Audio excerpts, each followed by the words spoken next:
say, it sounds like a cliche, but it's really true. It's like you don't have to wait in line, you really feel the wind, you get wet, you are out there. I was maybe 11 when a friend of my father brought me behind him on a BMW, a bike, for the first time, and it was like a flash in my head.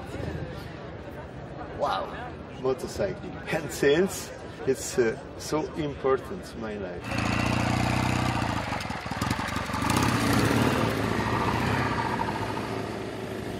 Kind of mix between friendship first, motorcycle, creativity, and surfing. I believe that the power that some clothes have, that when you put them, they empower you and they protect you. And same with motorcycles. In a motorcycle, it's you and your machine, and the stone is thrown at your face if you don't have a fender. Or this idea of having everything cut to basics. You don't feel it in a car, it's just a cage.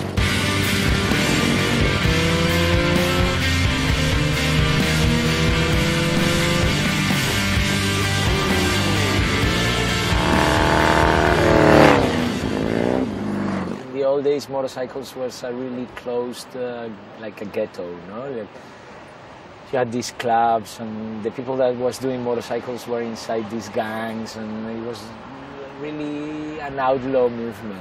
It's appealing to a broader audience now. You know, skateboarders, surfers, snowboarders, people in action sports. Usually a bit younger than the traditional scene. A lot of people in their 20s and 30s. Most of them are quite new to motorcycles. They haven't been riding for 30 or 40 years or anything, but they know what they like, and the mainstream motorcycle manufacturers are not building bikes that appeal to these people. The more scary a motorcycle is, for me, the cooler it is.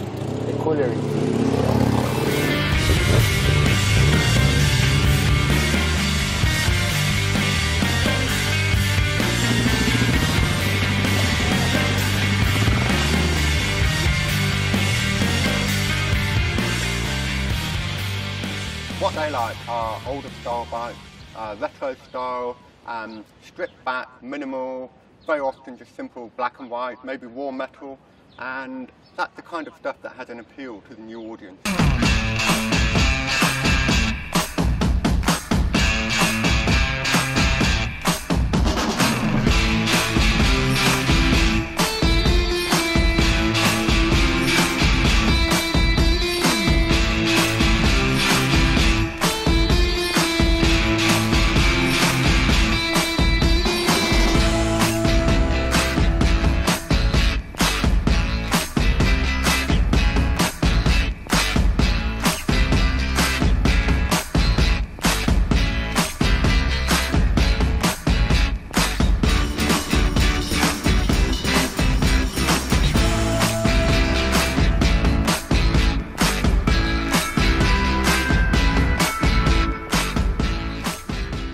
One reason that a lot of the bikes we see are older bikes is they're made of metal, or they're made of traditional fiberglass, and it's a lot easier to reshape that, to cast new fiberglass and do all that kind of stuff on an older bike than it is on a new bike with various, sophisticated kinds of plastics. I mean, it's very difficult to change a modern bike into something else. We want to get back to like the analog. We want to get back to simple things. We want to get back to, pistons and gears and getting our hands dirty. We try to avoid modern mechanisms, but for example, we just did a bike which is plagued with, we just made it ultra complicated just for the fun of it. The mainstream motorcycle manufacturers are starting to realise what's going on as well. It's a kind of new direction for the scene. I was a racer first and then a custom bike builder second, so I brought my racing heritage with me to building motorcycles, and that kind of dictated a more high-performance custom. First you got to hit the proportion. Proportion's got to be spot on. Then you can move on to work out the surfaces. Surfaces are good, then you can move on to do the detailing. And the detailing is then the third read, like when you're really close up on the bike. And this is how we usually attack the projects.